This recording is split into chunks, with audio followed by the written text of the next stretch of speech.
वाढवावी कशी, प्रेम कसं घडवावं, बोलावं कसं, कसं वागू नये, अष्टावधान कसं राखावं, माणसं कशी ओळखावी, मैत्री कशी करावी आणि ती राखावी, आणि कुठल्या माणसाला कोणत्या क्षणी कोणत्या प्रसंगी नेमकं काय हळूच बोलावं, म्हणजे पुणे पद्धतीनं टप्पू मारावा. त्यातला हा माझा माहीर असा मित्र आहे. त्याच्याशी मी बोलून त्याच्याकडनं ऐकता ऐकता काही शिकण्याचा प्रयत्न करणार आहे. पण त्याच्याशी सूर जुळलेला माणूस हा मी माझ्या अनुभवावरून सांगतो की अक्षरशः गोविंदमय होऊन जातो. गोविंदरावची मैत्री अमुक एका क्षेत्रापुरती मर्यादित नाही.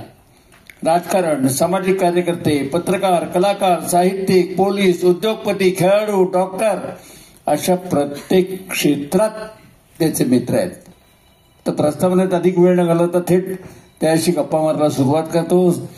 ही मुलाखत नाहीच हो, साध्या सुध्या गप्पा आहेत मित्राने मित्राशी मारलेल्या.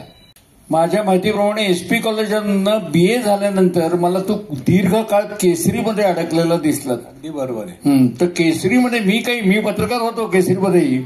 तू केसरीमध्ये तुला पत्रकारितेकडे येऊन जायचास, पण बोलताना अडकलेलं पाहिलं नाही. तू केसरीत नेमकं काय स्वरूपाचं काम करत होता? सुरुवातीला मी एजन्सी खात्यात होतो, वितरण व्यवस्था, मग जाहिरात खात्यात गेलो, मग अकाउंट्स मध्ये गेलो, बर, आणि मग ऍडमिनिस्ट्रेशनला गेलो. बर. पण ह्या सगळ्या याच्यामध्ये तो जो काही 24 वर्षाचा कालावधी होता त्या याच्यामध्ये जयंतराव टिळक यांच्यामुळे अनेक मान्यवर, अनेक नेते मंडळी, निरनिराळ्या स्वभावाचे, निरनिराळ्या प्रकारची माणसं भेटत गेली. आणि ती भेटत असताना अनेक गुण त्यांच्याकडचे, म्हणजे त्यांच्याशी बोलताना म्हणा, असे मी आपलं ग्रहण करत गेलो. उदाहरणार्थ नाही, कारण तू देतोस उदाहरणार्थ नेमकी, म्हणून विचारतोय आपलं सहज. जयंतराव टिळकांच्याकडनं अनेक गोष्टी मिळवल्या. हो, तेच म्हणजे अनेक गोष्टी मिळवल्या. याचा अर्थ की आलेला माणूस समोरचा नीट निहाळणं, त्याच्याकडनं आपल्याला काय काम करून घ्यायचं हे बघायचं, तो आपल्याकडनं काही घेऊन जाणार नाही ना हे बघायचं. ही खास बेडेकर टच आहे. बर. आणि मला वाटतं 1972 मध्ये संतवाणीचं तू पहिलं आयोजन केलंस ना, पंडित भीमसेन जोशींच्या. बरोबर. ते कुठे केलं आणि तो योग कसा झाला? हो, माझे अत्यंत जवळचे स्नेही कैलासवासी श्रीकांत देशपांडे यांचा नामता, त्याचा मेव्हणा माझ्याबरोबर काम करत होता, रमेश देशमुख. बरं. त्या दोघांच्या सहकार्यामधनं आम्ही रोज संध्याकाळी भीमसेनजींच्या घरी जाऊन आधी पहिले काही 4-5 दिवस आम्ही पायऱ्यांवर बसलो होतो. बरं. आणि मग कोणतरी त्यांना आतमध्ये जाऊन सांगितलं, 2 मुलं रोज तुमच्या इथे संध्याकाळी येऊन बसतात. बरं. त्यांचा रियाज ऐकायला, कारण ते त्या विद्यार्थ्यांना शिकवायचे 4-5 जणांना. एक दिवशी ते डोंगी घालून खाली आले आणि म्हणले, इथं काय करताय, वर येऊन बसा म्हणले. वर येऊन बसा म्हणल्यानंतर आम्ही, पहिला दिवस आमचा बरा गेला. मग आम्हाला गोडी लागली. मग दुसऱ्या दिवशी आम्ही केसरीतनं फोन करून विचारायचो की आज येऊ का, या ना म्हणले. अशी ती आमची हळूहळू मैत्री वाढत गेली. हे साल होतं 71 साल मधल्या, म्हणजे जून जुलैच्या वेळेत. बरोबर. तोपर्यंत आमची माऊली टाकळकरांशी ओळख झाली. मग त्या संतवणीच्या संदर्भामध्ये त्यांची घरात काही चर्चा चालल्या होत्या. मग त्यांनी आमचा अंदाज बघितला की हे काही काम करू शकतील, म्हणून त्यांनी आम्हाला प्रस्ताव टाकला की अशा असा संतवणीचा कार्यक्रम करायचा आहे, तुम्ही त्याचं नियोजन कराल का? आम्ही म्हटलं हो. अशा तऱ्हेने ते आम्ही अभिग्रहाच्या सभागृहामध्ये तिकीट लावून केलेला पहिला कार्यक्रम. त्या कार्यक्रम यशस्वी पार पडल्यानंतर मग आम्हालाही कल्पना सुचत गेल्या. मग सकाळच्या रागांची मैफल, दुपारच्या रागांची मैफल, रात्रीच्या रागांची मैफल, अशी आम्ही लक्ष्मी क्रीडा मंदिरमध्ये आयोजन करत असतो. ही बातमी इकडे तिकडे सगळीकडे पसरली. मग आम्ही जसराजांना विचारलं, मग शोभा गुरुटोंना विचारलं, माणिक वर्मांना विचारलं, आणि असे ते कार्यक्रम करत करत करत उत्तम तऱ्हेचं काम करून दाखवलं. तुम्ही कार्यक्रम करत असताना तुम्हाला जाणवलं काही असं जाणवलं का, तुम्ही टिपिकल चित्तपावन खास बेडेकर आहात म्हणून विचारतो, की या कलावंतांच्या काही खास आर्थिक अटी होत्या का आणि त्याचा काही ताण आयोजकांना आला का? त्या काळी काहीही नव्हतं. काहीही नव्हतं? अजिबात नाही. बर. तिकीट विक्री होऊन जे काय पैसे होतील त्याचे तुमचे खर्चाचे काढून घ्या आणि बाकीचे आम्हाला द्या. इतकं क्लिअर, एवढंच क्लिअर होतं. बर. मला वाटतं त्यानंतर लगेचच 1-2 वर्षांनी तुम्ही केटरिंग कडे पण आलात. ते कसं काय? आजोबांनी एकाला पैसे दिले होते आणि ते पैसे वसूल होत नव्हते. बर. म्हणून मग ते मला म्हणले, गोविंदा तुला जमेल का? तर जमेल का म्हणल्यानंतर मी म्हणलं हो प्रयत्न करतो. माझा आणखीन एक शाळकरी मित्र साठे गादी कारखान्याचा सारंग साठे म्हणून, त्यालाही जरा अंगाविंगाने दष्टपुष्ट होता. एकदा त्याला घेऊन गेलो मग त्या वल्कन लावल आणि अटलास कपकोच्या ह्याच्यामध्ये कॅन्टीनमध्ये. बरोबर. तिथं खूप 600-650 लोकांचं दोन्ही ठिकाणी जेवण चालायचे. त्याला दाखवून ठेवलं होतं माणूस. म्हटलं काय करता येईल याला, याच्याकडनं पैसे वसूल करायचे. तर आम्ही 2-3 दिवस असं सलग गेल्यानंतर त्या माणसाला संशय आला की हे येत आहेत कशासाठी इथे. मग त्यांना हळूच सांगितलं असे असे आम्ही बेडेकर आजोबांचा मी नातू आहे, हा माझा मित्र आहे. पण म्हणे पैशासाठी येत आहे का तुम्ही? तर नाही म्हणतं बाबा आजोबा म्हणजे जाऊन काम कसं करतात ते बघा म्हणे ते. म्हणून मुद्दाम असे 4-5 दिवस गेल्यानंतर ते मला म्हणले मी ही सगळी व्यवस्था तुम्हाला देतो, तुम्ही 8 दिवस माझ्याकडे ट्रेनिंग घ्या. म्हणून मी पहाटे 5ला उठून 9-9:30 पर्यंत त्या ठिकाणी जायचो. बर. आणि व्यवस्था कशी काय करतात ती बघायला सुरुवात केली. त्याला अंदाज आल्यानंतर तो म्हणला मी जातो आता, तुम्हीच बघा. मला एक सांगा, मला वाटतं या केटरिंगच्या व्यवसायाच्या निमित्तानं कलावंतांच्या बरोबर अगदी उद्योजकांपर्यंत अनेकांपर्यंत तुम्ही पोहोचला. ठळक भरपूर. पण याची सुरुवात झाली भीमसेनजींच्याकडे. बरोबर. पण उद्योजक कोण ठळक? उद्योजक शांतनराव किर्लोस्कर. त्यांच्याकडच्या व्याही भोजनाचं काम होतं एक मोठं. बर. आणि ब्ल्यू डायमंड नुकतंच चालू होतं. 10 वर्ष पूर्ण होऊन त्याला एक त्यांना महाराष्ट्रीयन जेवण द्यायचं होतं. बर. म्हणून प्रभाकर पंत किर्लोस्करांनी मला फोन केला केसरीमध्ये. या कालावधीमध्ये आमचे एक जवळचे मित्र होते एअर इंडियात काम करणारे, उल्हास रानडे म्हणून. त्यांनी माझं नाव सुचवलं. मग त्यांनी आमच्याकडनं 3-4 डबे घेतले. म्हटलं बाबा हे काम देणार आहेत का नाही. पण तो योग जुळून आला. तिथं 300 लोकांचं जेवणाचं काम केलं ब्ल्यू डायमंडला. 10 वर्ष पूर्ण झाली मग. आणि त्या ह्याच्यामध्ये मग त्यांनी पावती दिल्यानंतर त्यांनी मोठ्या भावाला की बाबा बेडेकरांचं जेवण चांगलं असतं, घ्यायला काही हरकत नाही, तू त्यांना आता लकाकीच्या बंगल्यावर मुद्दाम बोलव. ते त्यांच्या मोठ्या मुलाचं हे होतं व्याही भोजन. त्यावेळेला व्यवस्था दिली होती. तुमच्याकडे 300 चांदीची ताट आहेत का? म्हटलं नाही. तर मग काय करता येईल? तर म्हटलं देवल क्लब. त्यांच्याकडे जाऊन बुक केलं, आणून दिली. म्हटले मस्त आयडिया, छान. चांदीच्या ताटात जेवण त्यावेळेला शंतनुरावांना चांदीची ताटं सुचवणारा आणि देणारा बरोबर. मला एक सांगा, सवाईच्या संपूर्ण याची व्यवस्थाही नंतर तुमच्याकडे आली? हळूहळू मी बरेच वर्ष त्यांच्याबरोबर सहकार्याने काम करत होतो. काय स्वरूपाचं काम? कारण सुरुवातीला व्हॉलंटिअर म्हणत होतो. आणि 2002 साली मग त्यांनी एक दिवशी फोन करून सांगितलं की बाबा तुम्ही कोषाध्यक्ष पदाची जबाबदारी घेता का?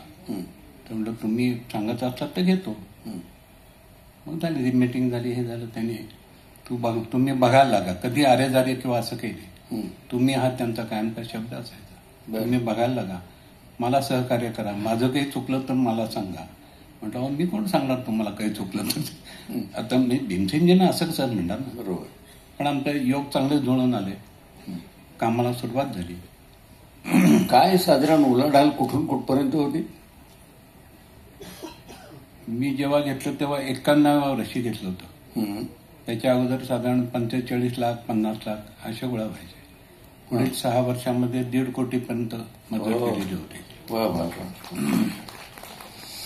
सवयीच्या आर्थिक शिस्त आणण्यामध्ये तुमचा खूप मोठा वाटा होता असं सवयीचे ज्येष्ठ अनुभवी सगळे सांगतात. काय नेमकं त्यावेळेला प्रयत्न केला जोरदार. म्हणजे काय? म्हणजे जाहिराती मिळवल्या आणि त्या हिशोबामध्ये नीट दाखवल्या. उत्सव हा खास तुमचा म्हणून म्हणताय. त्याची सुरुवात, त्याची वाटचाल जरा सविस्तर सांगा. मंदिर 88-89 चालू झालं. चालू झालं म्हणजे ही वडिलांची कृपा आहे. वडील माझी जागा घेतली ती आजोबांनी. वडिलांच्या डोक्यात आलं की या ठिकाणी गणपती मंदिरच बांधावं. त्याच्यासाठी त्यांचं गाणपत्याच्या म्हणजे त्यांच्या जे काय डोक्यामध्ये सारखं चालायचं ते म्हणजे गणपतीच पाहिजे एक, बाकी काही नको. मग जेव्हा बांधायचं ठरलं तेव्हा मातोश्री म्हणल्या राम लक्ष्मण सीताही हवेत. दुसरा भाऊ म्हणला मग तू हे का नको म्हणजे रामदास का नको. असं करून ते सर्व समभाव आणि सर्व समावेशक असं ते मंदिर उभारायची हे झाली, योजना झाली. बांधून पूर्ण झालं. पूर्वी पत्र्याच्या शेडमध्ये होतं ते, त्याला नवीन जागेत स्थलांतर झालं, हे झालं. बरोबर. नुसतंच मंदिर बांधून कधी उपयोग नाही. ते 4 लोक इथं आले गेले पाहिजेत, त्यानिमित्ताने काहीतरी कार्यक्रम केले पाहिजे. म्हणून सुरुवातीला 8-8 दिवस 4-4 दिवस कीर्तनं, सभा, संमेलनं असे कार्यक्रम करायला सुरुवात केली. मग संगीताचं त्या ह्याच्याकडे वळायला सुरुवात करून एक दिवशी भीमसेनजी म्हणले गाणं चालू करा. म्हणजे हीच वेळ, अशीच वेळ सज्जनगडावर आली होती. भीमसेनजींना घेऊन मी कोल्हापूरहून येत होतो. मध्येच म्हणले चला गडावर जाऊ. तर म्हणलं तुम्ही चढणार कसं, पाय तुमचे. मग डोलीवाला उभा होता. डोलीवाला बरोबर ते आले, वर आले. मारुतीबा आले, नमस्कार झाला, हे झालं. मारुतीबा म्हणले हो एवढे सगळे आम्ही कार्यक्रम करतो, हे करतो, पण आमच्याकडे गाण्याचं काही जमत नाही म्हणे, आम्हाला तसा माणूस कोणी मिळत नाही. मग त्यांनी बघितलं इकडे इकडे इकडे. त्यांनी बेडेकरांना सांगा, ते बरोबर करतील व्यवस्था. त्यांना केसरीतला अनुभव आहे. तुम्ही काही देता का नाही मिळेल त्यांना मारुती त्यांना म्हणजे कलावंतांना का बेडेकर? नाही मारुती भावांना. म्हणजे की तुम्ही कलाकारांना इथं वर येतील एवढे सगळे जिने चढून पायऱ्या चढून, तर त्यांना काही द्याल का नाही तुम्ही? तर हो म्हणले आम्ही नक्कीच देतो. यांनी आम्हाला यादी द्यावी, आम्ही त्याप्रमाणे देऊ. प्रतिष्ठानच्या मुहूर्त मेढेपासून सर्व गोष्टींमध्ये तुम्ही लक्ष घातलं ना, ती जरा काय सविस्तर गोष्ट. भीमसेनजींच्याकडे मंजुषा एकदा गेली की मला असं असं काही करावं वगैरे वाटतं. त्यामुळे बेडेकरांचं सहकार्य घ्या, ते तुम्हाला योग्य मार्ग दाखवतील. शेवटी मार्ग म्हणजे याचाच दाखवायचा. मग ती आधी एक दिवशी मला म्हणले आपण, माझी अशी इच्छा माझ्या गुरुच्या नावाने मला हे चालू करायचं आहे. तर म्हणलं चालू करायचं हे मान्य आहे, पण त्याच्यासाठी फंडिंग लागतं. त्याच्यासाठी 4 लोकांना जाऊन भेटून नमस्कार करून हो म्हणजे माझी तयारी आहे. आम्ही हळूहळू सुरुवात केली. आणि सुरुवातीला आम्ही ती म्हणजे माझ्या इथेच वरच्या बाजूला एक जागा आहे, त्या ठिकाणी त्याची सुरुवात झाली. मग सांगलीमध्ये आम्ही ती म्हणजे मला सांगलीच चालू करायचं, मला पुणं बिणं नको आहे. बरं म्हटलं तर जागा तिथं आपल्याला भाड्याने कोण देणार, काय देणार. तर तिथे एक रामकाका म्हणून होते, त्यांनी परवानगी दिली होती. म्हणजे मला काही देऊ नका, सर्व मुलांना आम्ही उत्तम पद्धतीने तिथे व्यवस्था करून त्यांनी दिली. जागा रंगरंगोटी केली, हे केलं ते केलं. आणि म्हणजे इथं सुरुवात करा. अशी 5-6 वर्ष आम्ही त्या ठिकाणी केलं. मग त्या मधल्या संदर्भात म्हणजे मधल्या ह्याच्यामध्ये शेखर गायकवाड तिथे जिल्हाधिकारी होते. त्यांना याबाबत जरा गोडी होती. तर त्यांना जाऊन आम्ही भेटून आलो. ते म्हणे आता तुम्ही इकडे इकडे जाऊ नका, मी तुम्हाला वसंतदादा पाटील संकुलाची जागा अत्यंत कमीत कमी भाड्यामध्ये देतो, तिथं तुम्ही सुरू करा. त्याप्रमाणे आम्ही तिथं चालू केलं 3-4 वर्ष. असं करत करत करत आम्ही आता जे काय आम्ही नवीन जागा घेतली ती माननीय गिरीश चितळे यांनी आम्हाला पूर्णपणे सहकार्य करून ती जागा घेऊन दिली. आणि अत्यंत अल्प भाड्यामध्ये ती जागा त्यांनी आम्हाला वापरायला दिलेली आहे पुढील 10 वर्ष. वडेकर गणपतीमध्ये जे काय रामनवमीचा उत्सव करायचो त्याची मुहूर्तमेढ तिथे आहे खरी. त्याच्यातनं हे हळूहळू यांच्याशी संपर्क वाढला. भीमसेनांची असणारी जवळीक ही कारणे आली आणि अनुभव गाठीचे होतात. तुला आवडलेल्या 2 कलावंतांची खास स्वभाव वैशिष्ट्य तू सांग, कारण तू शेरेबाजी करतोस ना, त्यातनं व्यक्तींवरचं स्वभाव वैशिष्ट्य फार नेमकं सांगतोस म्हणून विचारतोय. अवघड प्रश्न नाही, म्हणजे जाहीर करून सांगणं अवघड प्रश्न. नाही, त्यातला चांगला भाग असेल तेवढाच सांग. चांगला भाग असेल तेवढाच. मग फक्त भारतरत्न भीमसेन सर्वाधिक आवडलेले. वा. नमस्कार. पहले तो मैं आपको बहुत बहुत बधाई देता हूँ. भगवान करे आप हर साल यही उबर का कार्यक्रम करते रहे, आपको बुलाते रहे, हम सुनते रहे. आपको काका क्यों कहते हैं? काका क्यों बोलते हैं आपको? आप अभी इतने यंग हैं, काका बोलते हैं। काका एक ही काका हाथरसी थे, बहुत दावत होता है। मैं आपको सच्चे आप तो आपसे भी यंग है, फिर काका क्यों बोलते हैं? उनके उम्र से थोड़ा ज्यादा होने से वो काका बोलते हैं। आप तो है ही नहीं उतना। बहुत अच्छा लगा, बहुत। भगवान करे हर साल ऐसे ही होता रहे। और आपने बहुत संगीत के लिए काम किया है, हम लोगों के लिए भी काम किया है और संगीत के लिए भी काम किया है। भगवान आपको लंबी आयु दे, आप सब यही चाहेंगे। और मैं आपको कभी काका नहीं बोलूंगा, मैं आपको भाई बोलूंगा। अच्छा, जरूर। गोविंद भाई क्या सही बात है। हो गया? नहीं, बतौर में कुछ मैं कोई इसका पैसा ऑफिसर नहीं कि आपसे पूछूंगा आपका पैसे कितने, लेकिन देते। इन्होंने हमको कितने साल हो गए घी खिलाते हैं, इन्हीं का घी खाता हूँ। और चितड़े का घी रहता है ना, आपको पसंद है ज्यादा, आपके द्वारा मिलता है। बस आपको लगी हर जगह खुश रहे। आप कुछ पूछते? नाही मैं कुछ पूछणार खरोखरच अगदी शेवटची गोष्ट विचारतो की आता 75च्या टप्प्यावर पुढे अजून, कारण अजूनही तुमचा उत्साह, सगळ्या लोकांशी असलेला स्नेहबंध आणि आता ह्या आयोजनामध्ये सुद्धा कळताय तुम्ही भल्या भल्याना कामाला लावलेलं आहे. तर हे लक्षात घेता पुढे काय करायचं मनात आहे. सांगलीतल्या गुरुकुलाबाबत, सांगलीतलं गुरुकुल अधिक उत्तम चालावं, ग्रामीण भागामध्ये शास्त्रीय संगीताची गोडी निर्माण करावी याच्यासाठी अथक प्रयत्न सुरू केलेले आहेत. ते चांगल्या प्रकारे व्हावेत अशी इच्छा आहे, बाकी काही नाही.